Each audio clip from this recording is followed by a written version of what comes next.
So today's agenda, we just went through introductions. I'm going to give you a brief overview of Pathways. I think you all attended the kickoff meeting and have heard a little bit about that, but I will also go over that briefly with you.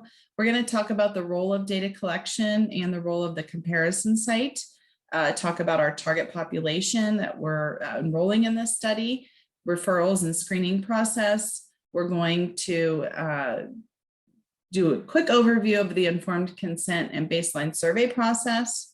I will review the CQI that the evaluation team will be conducting throughout and fidelity monitoring. And then I'll turn it over to Savannah to review the system and get you guys trained on the system. Next slide. So again, I'm Lene Davis, the lead evaluator. You can always email me with any questions or concerns about anything related to Pathways or unrelated if you want. I'm available. Savannah is going to be the lead on your questions related to Pathways Management Information System, the PMIS system. And then Hillary is available for the technical assistance. So that's kind of general questions about enrollment, referral, the screening process. So we're all pretty, we communicate very frequently, and you can send an email to either one of us and we'll all get you your question answered very quickly or sent off to the right person to answer your questions. So we want you to know that we're available. We're going to be around and supporting you all throughout this process. Again, thank you for agreeing to be a comparison site. What we're doing here is very exciting. And we couldn't do it without you all. Next slide.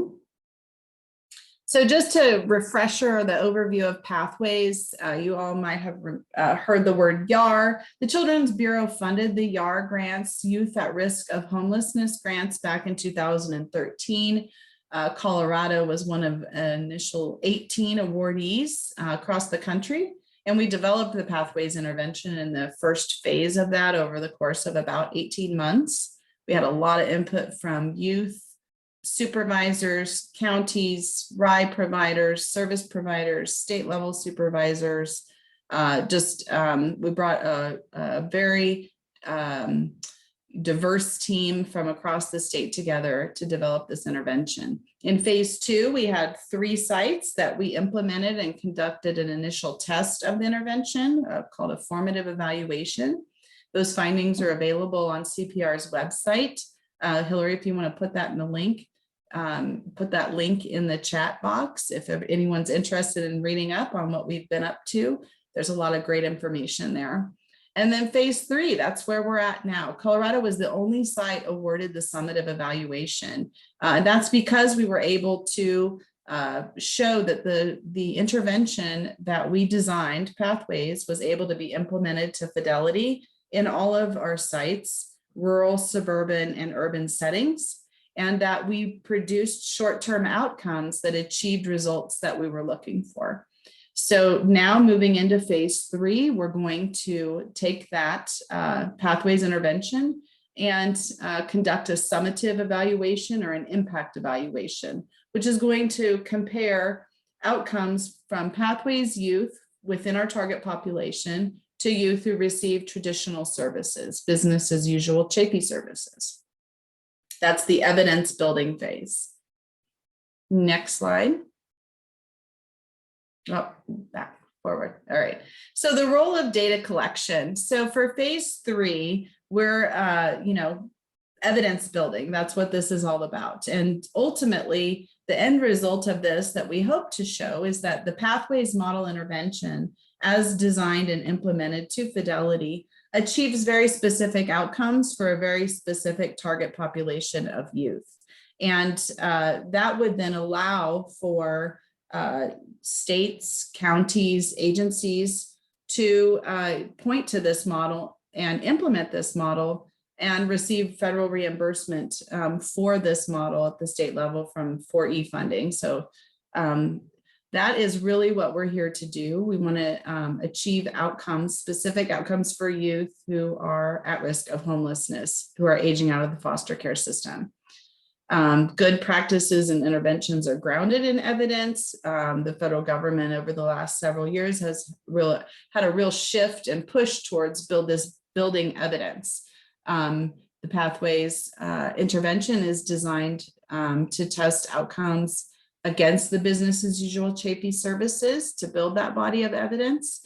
And proper data collection is critical to ensuring those fidelity to the model, and also we're achieving outcomes.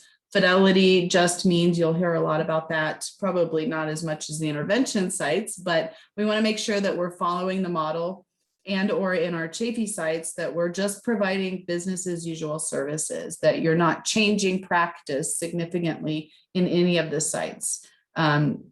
So that's something that we want to make sure sites communicate with us if they seem to be headed in a different direction with your Chafee services.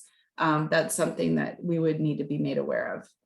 And then also outcomes, of course. Building evidence is to prove effectiveness of the model related to those 5 key outcome areas outlined by the U.S. Interagency Council on Homelessness: employment, education, health and well-being, and housing, of course, and permanency. Does anybody have any questions as I'm going through this? All right, next slide, Savannah. So the role of the comparison site is critical. Again, we could not do this without you all. Impact evaluations assess the intervention, the Pathways intervention in this case, by comparing outcomes that we observe in your data against other potential outcomes. So we want to establish contrast by comparing 2 similar groups of participants in an intervention group and then a comparison group. We want to measure outcomes of the Pathways intervention compared to the comparison group in order to test the efficacy of Pathways. That's how we build evidence. And I just want to highlight the fact it may feel, and I know certainly in research and evaluation, the comparison sites typically feel like they're being judged, that their outcomes that they've achieved in the past are under a microscope. I just want to assure you all that you're not, that this is not a look at how our comparison sites doing. This is a look at, does the Pathways intervention achieve the outcomes that we hope to achieve or expect to see within our very specific target population of youth who are foster care involved and are at an increased risk of homelessness. So this is in no way a look at our Chafee programs in Colorado or in specific counties doing a good job. That is not what this is about. This is simply about comparing outcomes between the specific target population with those youth who received the Pathways intervention, and what are their outcomes? Are we able to achieve specific outcomes that we have outlined in our evaluation plan? Does anyone have any questions, comments, or concerns about that? Because I know this can be an issue with comparison sites. Just in general, everyone feels like you're under a microscope when you're collecting and reporting on data. I also want to assure you all that we will never report any outcomes specific to your site.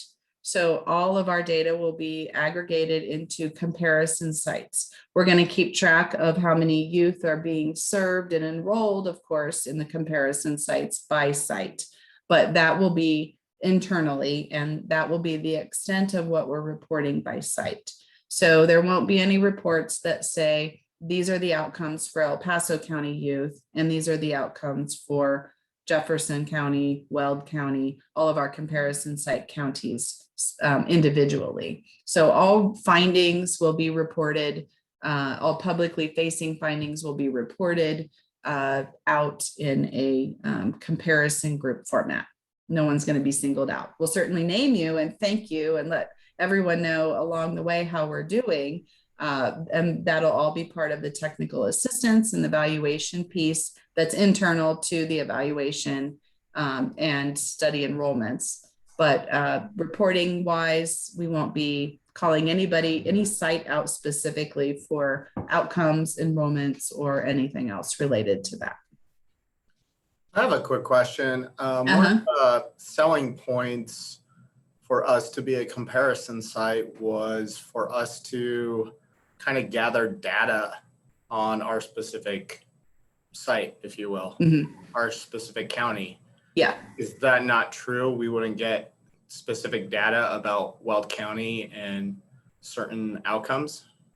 So that I think is a separate conversation, Greg, because just to remind everyone or inform you, the structure of the evaluation, the federal government, Department of Health and Human Services, the Office of Planning, Research and Evaluation awarded Mathematica, which is a large national research firm, a evaluation contract. And Mathematica is the lead contractor conducting the evaluation. The Center for Policy Research, who's been the independent evaluator for the Pathways project in specific to Colorado, is the contractor with Mathematica to implement this evaluation. So there's two kind of tracks of data collection. CPR is collecting data in the PMIS system, which is what we're trained on today. And for the comparison sites, the data that'll be collected in there, which you'll see here in just a little bit, can be reported by site. And we're happy to provide you site-specific data ongoing throughout, those internally. So we will work with you all individually on what that looks like. CPR right now is not looking or collecting outcomes. Mathematica will be collecting the outcomes. Those outcomes will come primarily from administrative data. So trails, I believe they will hope to look at wage data or employment records if possible. And then they'll also be conducting follow-up interviews with the youth. And we can, as we get started, once enrollments get going and we start looking at data, we can have those conversations around what's available to be reported for those sites specifically, as opposed to comparison sites in general. So I know that didn't specifically answer your question, but we're happy to give you the Weld County data that we're collecting in PMIS. That's no problem. And then beyond that, when we start looking at outcomes, which won't be for a while, we can talk with Mathematica around what do those reports look like and what do those, what are we able to provide to you all? So we will work with you to try and get you what your needs are for your specific site. But as far as a published report that goes to, OPRI, they will not, as far as I know, and that's something we can confirm, be reporting site-specific data within each of the groups, intervention versus comparison. Does that help? Yeah. Okay.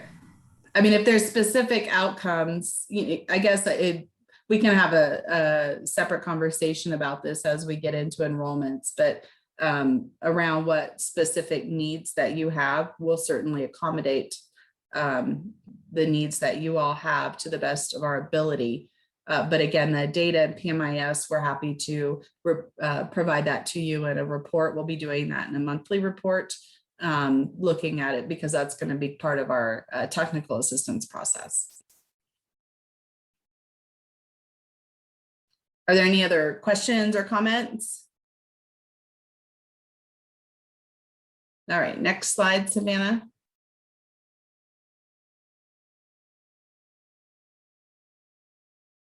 So the target population, this is very important. We worked with, beginning in phase 1, identifying or defining what our target population is, because it's not all foster care youth that fall within this target population. It's not even all Chafee eligible youth that fall within this population. That's kind of our baseline of where we start. But we also want to identify those risk factors for an increased risk of homelessness, which is why we will be implementing this screening tool to identify those youth.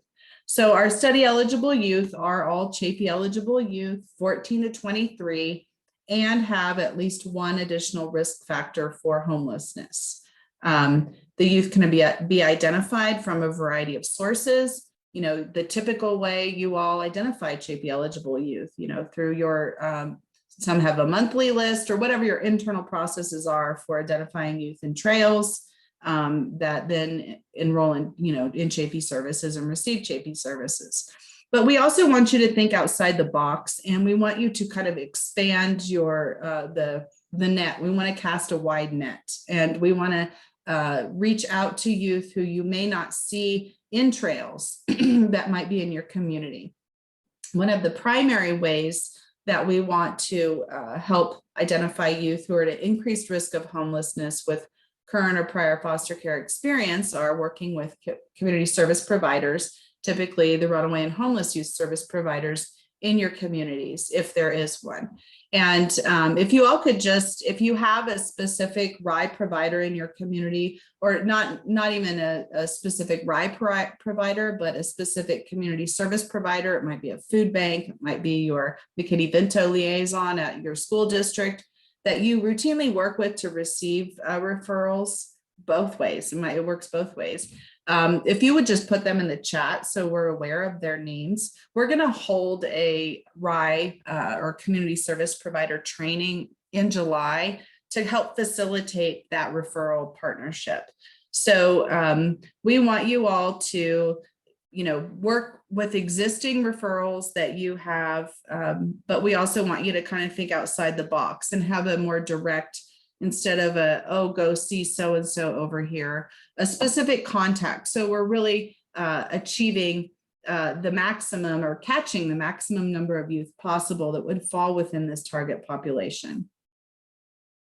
So if you would put your RIE, if you all have community service providers in your area that you work with, we want to just be made aware of them. And if you even have a contact name, that would be great, because we're going to reach out to them and talk with them about what that referral process looks like. But again, we want to make sure that you have a specific contact at a community service provider in your area, and that they're making that direct referral when they receive or, service youth, see youth, however youth are touched within the variety of systems that exist within your community. Any questions about that or comments? What if we don't have one that we specifically use? And Allison, you're in what? Jeffco. You're in Jeffco? Okay. Yeah. Let's just, Hillary, if you want to make a note about Jefferson County, and then we'll see, Allison, maybe we'll have a side conversation around brainstorming, if there is a connection that we can make for you within Jefferson County. Okay. Thanks. Next slide. So there's very few tools or assessments or surveys that the comparison sites are required to complete for study enrollment. The screening tool, which I just mentioned, is just 12-item yes or no, which will qualify them for enrollment in the survey. Then once they are qualified, the Chafee worker will achieve informed consent. There's a script that you'll read, but kind of make it your own, briefly explaining the study and the enrollment process. And you have to gain informed consent from the youth. For youth 18 and over, it's pretty simple process. For youth under 18 in the custody of the county, then the Chafee worker is allowed to give informed consent for the youth after reading the script to them. So there's there are two separate scripts depending upon the age of the youth. And you simply, check a box on you're all going to be getting phones, check a box, and then that goes to the baseline survey. Now the informed consent process and the baseline survey is what Mathematica will be training you all on in June. And there's 4 opportunities to attend. You only need to attend one training. They're offering it 4 times to accommodate everyone. And they're going to go through that process with you all. So I'm not going to talk about it too much today. They're going to train you on it, but just making you aware that we're going to screen youth. gain informed consent, the youth will complete a baseline survey, and then you all will document services in trails as you always do. And that will be the extent of the data collection that the comparison sites are responsible for.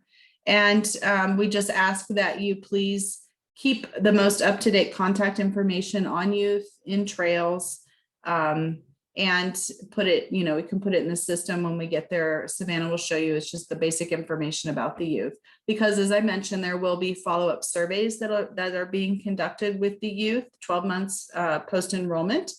And the youth will receive a gift card for enrolling or for completing the survey. And, you know, that's really going to be critical to contact those youth and, you know, survey them on, you know, we're gathering outcomes or gathering information on the services that have been provided, what their experiences are, and then where they are, you know, 12 months after survey enrollment, study enrollment. Are there any questions about this right now? Okay, next slide. So again, just to review the process, first, you know, we're going to identify youth and review this, complete the screening tool with them. The screening tool is built into the system. It has, you know, it's a web address. You log in, it's secure, meets all federal, it actually exceeds all federal security requirements. And log in and complete the screening tool, check a few boxes. And then if they're eligible, which means they've answered yes to one or more questions, then they'll be entered into the system. The caseworkers will gain informed consent or assent from the youth. And then you all be provided a phone to hand to the youth and or a link to email to the youth to have them complete the baseline survey. Then they'll be enrolled and you'll, you know, provide Chafee services as usual. Any questions here? Next slide. So the screening tool, this is it. And again, we're going to follow up with a hard copy of this, but it's also built into the system. You can complete it either way. If you prefer to have a hard copy, and you can fill it out and then enter it into the system, or you can do it right in there if you're online and logged in. And again, if the youth answers yes to one or more of these questions, then they're eligible. You offer study enrollment to them and begin to provide services. Next slide. Again, the informed consent and assent process, you'll be trained on this in June. It's caseworkers will read a script about participation in and enrollment in the study. Consent is required for youth 18 and over, and it's called assent for youth under the age of 18. Of course, youth who decline study participation, you just don't enter them, but you still provide services to them. So study enrollment is completely voluntary, and you know, youth can receive services whether they agree to participate in the study or not. It's voluntary. And I do just want to mention that typically the gaining informed consent and study enrollment process, you see a very low refusal rate. For the phase 2 study, we saw a refusal rate of less than 5%, which is what you would expect to see in any study of this type. And so we will be monitoring that decline rate or refusal rate. And if we do see it start to inch up for some reason, it typically means that there's some way it's being presented or some lack of understanding that's being conveyed to the youth. Because typically we see that youth really appreciate giving a gift card incentive. That's why we provide the incentive, but also they just love the idea of being able to help youth in their situation and being able to participate in something that's going to help others.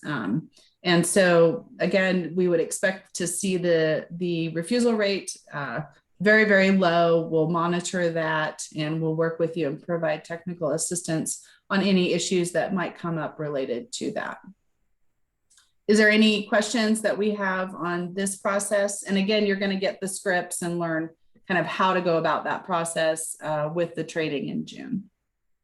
I have a question on the last slide. Uh-huh. with, You want to go back, Savannah? you said they only had to answer yes to one of those. Uh-huh.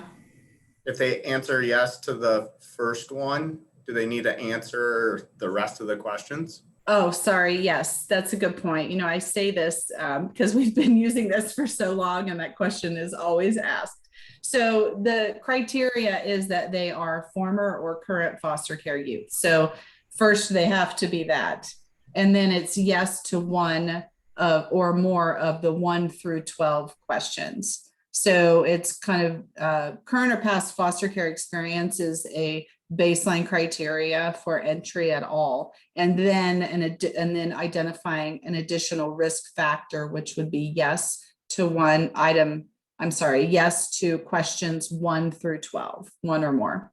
And in phase 2, you know, we found very high risk factors with the population that we enrolled. Our average was 5, and you know, most youth, about 80%, 85% of youth who you all will see, I will imagine, would answer yes to items 1 through 12, at least one of those. Are there any other questions about the screening tool or the process for enrollment at this point? And Savannah, if you want to go to the slide 2 forward. Okay, so the role of CPR is to provide kind of this CQI process, continuous quality improvement and fidelity monitoring. And all that means is that we're going to work with you and be available to, one, you know, implement. We're doing these trainings. You all have participated in them. We appreciate that. There's one more in June to learn about that process. And then, you know, we're going to watch enrollments. We have an idea of about how many youth we anticipate enrolling in each site, which gave us kind of the sample size that we expect to achieve for this study. We're going to do monthly evaluation technical assistance calls with you all. So beginning probably in August, after we have a little bit of time for enrollments to begin, we'll start those monthly calls. So we'll just set a recurring meeting with all comparison sites, and you guys can jump on and we can talk about any issues that are coming up. We can touch base on how things are going. We're going to produce a monthly monitoring report, and it's going to detail the data that we're collecting in this PMIS system. So we're going to look at the number of youth who've been screened, the number of youth who have been enrolled, and then that will be by site, and see how close we are, if we're kind of on track. And then we're going to talk about any issues that have come up with the referral process or the enrollment process.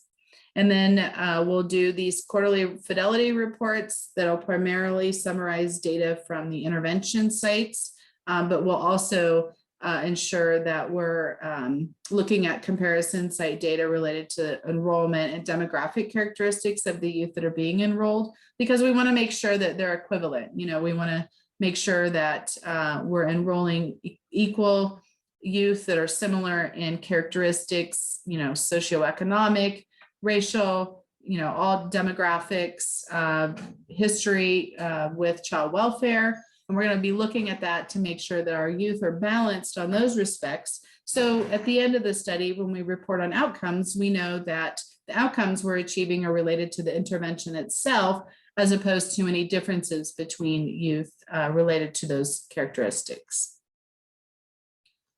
This is really the process that's going to be implemented starting, I mean, it's been implemented now, but this is kind of where we're heading over the course, excuse me, of the next couple of years through study enrollments. We just want to make sure that you all are receiving information, that we're communicating that to you, and that we're being responsive to any questions or issues that arise as we enroll and serve youth in Chafee services and in the study.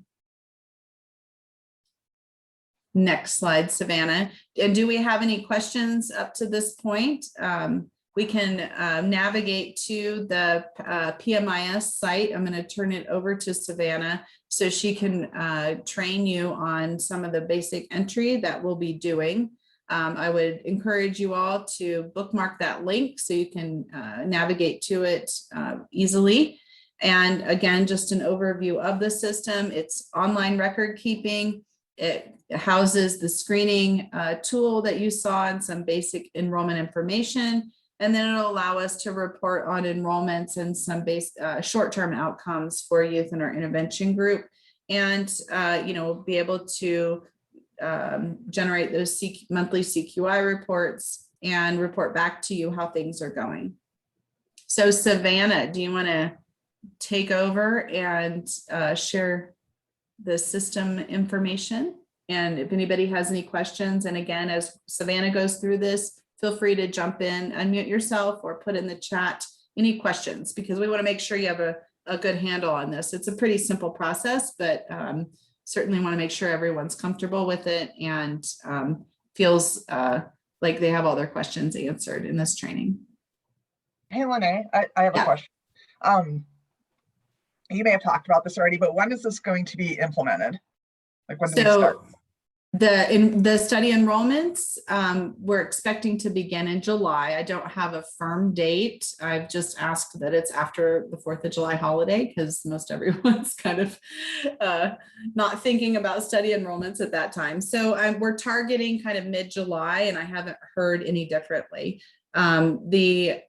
It really depends on Mathematica's ability to get IRB approval. And then they also have to get OMB clearance, which is Office of Management and Budget. It has to do with the Paperwork Reduction Act. There's been a lot going on that they had to achieve to get to that point. There's timeline thresholds. That's kind of how things have been delayed slightly because of the pandemic, and then the shift in administration and a lot of various things. So I believe we're still on track for mid-July enrollments.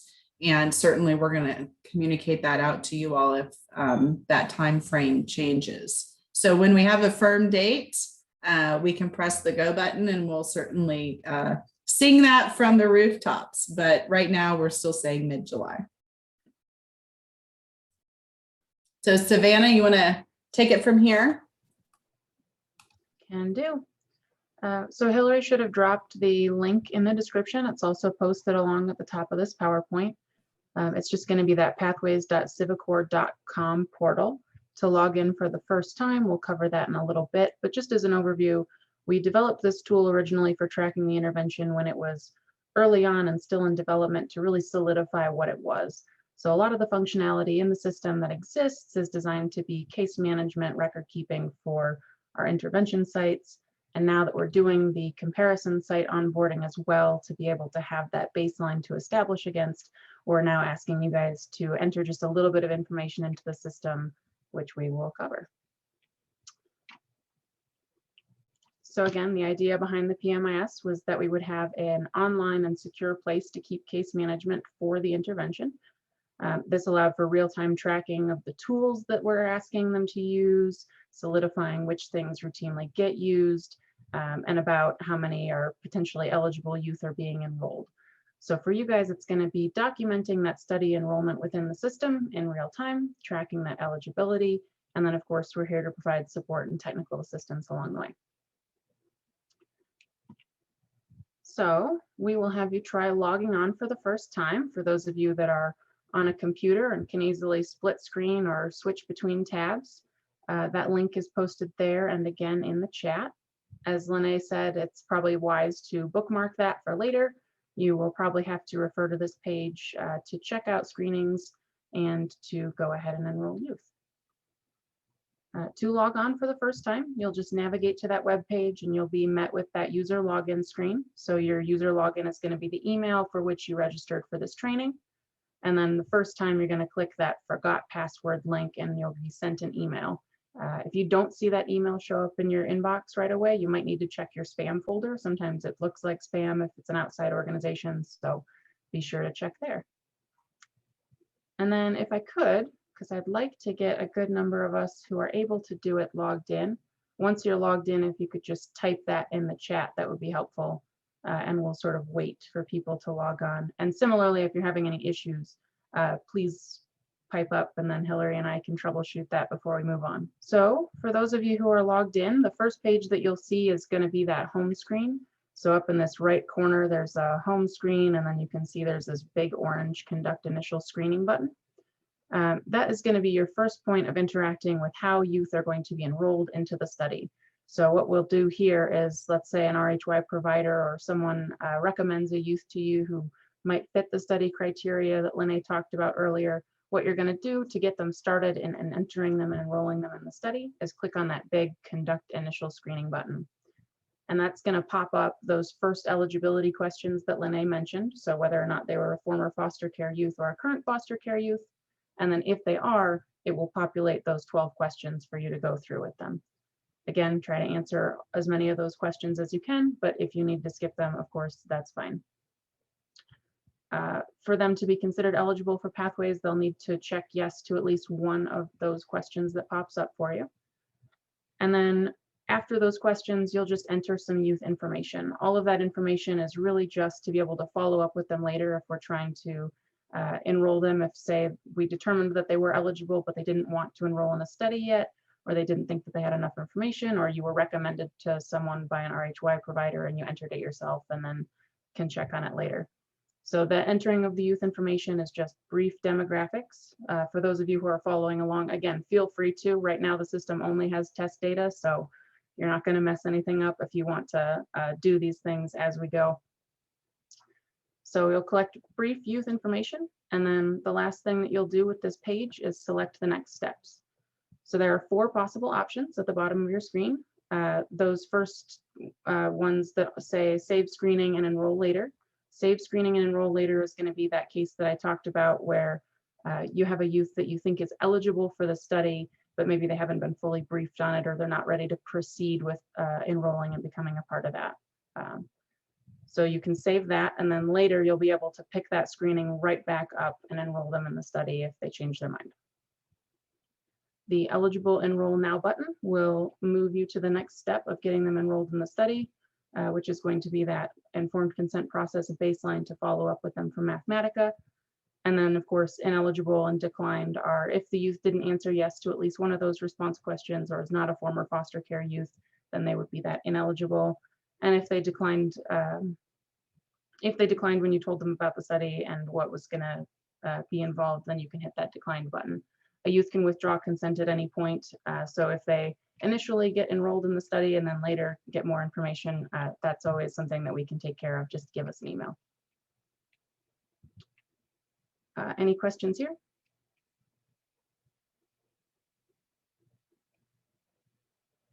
All right.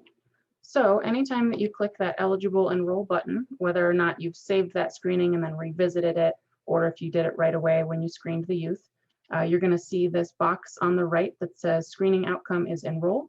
Thank you, and continue to intake. So you will click this continue to intake button. And what that's going to prompt you to do is it's going to take you to another page that asks very basic information. So anything that you answered from the screening question that's here, because there are gender and ethnicity questions, there's their name, there was the age of their enrollment or the age that they were when they were screened. All the questions that you answered on that screening should move over automatically to this basic information form. And then there's just a couple questions about what their current living situation is and their current educational level. But we're really trying not to overwhelm them or to duplicate anything that's on the baseline survey. So you can fill out as much of this screen as you can, and then just click submit. There's an error in the system sometimes that if you click cancel or back here, it might try and duplicate the youth. So just fill out as much information as you can at this point in time, and then go ahead and hit submit. You'll be able to go back and edit the basic information at any time if the youth changes their contact information, or if you're collecting an updated date of birth or had wrong information about how they wanted to be gender identified at the time or something like that. Again, if you have any problems with duplication or a youth has been duplicated in the system and you're not quite sure what happened, give me a shout. My email address is down there and should be all over our contact forms, and we will get it straightened out. Any questions here? All right. Well, that was all of the enrollment. So Once the youth is enrolled in the study, in this system, you'll be able to interact with them a couple different ways. You can see any youth that you yourself enrolled in the study, which means you went through the screening process with them and you clicked that Enroll Now button. You can see them demonstrated on the home page under Your Youth. So if any of you created a test youth just now, you should see that youth pop up on the home page, which is highlighted here on the left. And then anyone that was enrolled by anyone in your site, regardless of if you yourself enrolled that youth, you can see other youth that are enrolled in your site by going to the Youth tab up at the top. And once you go there, in either location, you should see the study ID, which is their unique ID in the study, and then their first, last name, and then the site, which should just be restricted to your site. And then if you click in there, anywhere in that row, or if you click the view button, you will open up more information about the youth, and it will take you inside their record. So as comparison sites, we're really not asking you to do too much other than the enrollment. So you can go into the youth's profile. If you've got a youth that's created, you'll just see two tabs within the youth's profile. One is that basic information that you just completed as the last step of enrollment, and that's where you can edit their contact information if that's been updated, or add any demographic information that was missing earlier. And then that screening tab is where you can see the answers to the youth's risk factors. And that's pretty much it as far as what we're asking you guys to do that's additional to the work that you're already doing that helps us with the study comparison. It's really just a way to make sure that we're tracking youth with the same types of risk factors and the same kinds of demographics. And then the rest of the information that you're going to enter is going to be trails as usual, which is the point of being our wonderful and helpful comparison sites. So hopefully that wasn't too much or overwhelming, but of course, learning new stuff is always challenging, particularly if it's going to be a month or so before you actually have to start doing enrollments. So if you get stuck, we're here to help. My contact information is going to be on this PowerPoint when I give it to you. And then you should also receive a user guide for the comparison sites, which will just cover the exact thing that we did, which is just that basic enrollment process and how to do it. So feel free to reach out to me if you have any questions with the PMIS specifically. I will pause here to see if anyone has any in the meantime, and then I'll turn it over to Lene.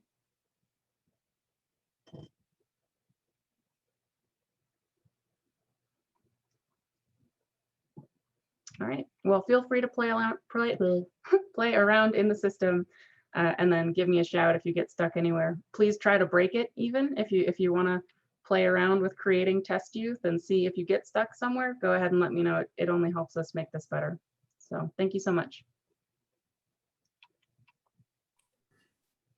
Thank you, Savannah. So hopefully you're all feeling a wave of relief that that was a very simple process that won't take too much of your time. And as always, if you have any questions or concerns, please feel free to reach out to us. Just to give you kind of a look ahead, we want to ensure that you all will continue to communicate with you. We're going to, again, start those monthly technical assistance calls probably in August. It might be September, but that's what we're targeting right now. We want to make sure that we're gaining that informed consent and completing the baseline survey for all youth. We want to make sure that you all are continuing to enter quality data in Trails and PMIS. I like to say that the evaluation is only as good as the data that we're entering and collecting. And that is what you guys, that's what you've been tasked with. So please make sure that you're doing that as you always have, adding in the PMIS data that we are asking you to collect. And then continue to participate in any evaluation related activities that are requested. Again, I believe right now it's just going to be those monthly TA calls. We are planning, looking ahead. We'd love to get together in person for everyone that feels comfortable doing that. Hopefully within the next year, we're able to do that and just share some updates on the study, how it's going, eventually some short-term outcomes that we hope to look at. So look ahead to that. But for now, it's just those monthly TA calls and then maybe an annual meeting or a biannual meeting. We're still working on that. So we'll continue to communicate with you and hope that you can continue to communicate with us as questions come up. And I think that that's all that we have for you today. I know we scheduled 2 hours, but with the small group and the kind of shortened down PMIS, these trainings have only been going about an hour. So it looks like we're still right on track with that. So does anyone have any outstanding questions, comments, or concerns you want to share before we close? No? All right. Well, again, reach out. We will follow up with an email containing the information from today, including a link to the recording, the PMIS user guide, the screening tool, and the PowerPoint. And for the supervisors, if you can just make sure that everyone in your county has been, I'm sorry, all your Chafee workers have been trained, the ones that'll be doing study enrollments, and then encourage everyone to sign up and register for one of those Mathematica trainings in June. I think we've got pretty much everybody signed up, so we're thrilled to have so much great participation for these trainings. So with that, we'll give you an hour back, and thank you all very much for attending. Have a great day.